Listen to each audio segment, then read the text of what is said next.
ஆமென். நான் ஒன்று சொல்கிறேன், எல்லாம் அழிந்து போகும். ஆனால் மண்ணால் கட்டப்பட்ட நம்முடைய ஆவிக்குரிய வீடானது ஒரு நாள் அழிந்து போகவே போகாது. ஆமென். அல்லேலூயா, அல்லேலூயா. மண்ணால் கட்டப்பட்ட வீடு கிறிஸ்துவுக்குள் கட்டப்பட்ட வீடு. ஆமென்.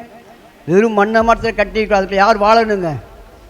கிறிஸ்துவுக்குள் வாழும். பொன் ஒரு நாள் அக்கினி சோதிக்குமா? என்ன சோதிக்குங்க? அக்கினி வரப்போ தேவனுடைய நியாய தீர்ப்பு இந்த பூமிக்கு வரப்போகிறார்.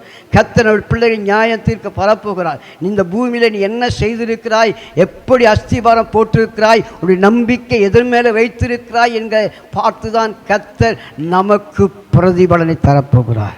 கரங்களை தட்டுவோமா? இயேசு கிறிஸ்து வருகளே, நீ எதிரே கட்டப்படுவேனால் கண்மலையாகிய கிறிஸ்து மேலே கட்டப்பட வேண்டும். ஆமென் சொல்லுவோமா? அல்லேலூயா. ஆமாம், இது உறுதியான அரிகளுக்கு தூண்டு. அடுத்து என்ன பண்ணுவாங்கன்னாமா, இதுதான் அவருக்குள்ளே வேறு கொண்டவர். அதுக்கு பக்கத்தில் என்ன பண்ணுவாங்களாம்? கட்டத்தில் ஒரு தூணு வைப்பாங்க. வைப்பாங்களா? எல்லாம் கட்டடத்தை பார்த்துருக்கீங்க இல்லையா? அந்த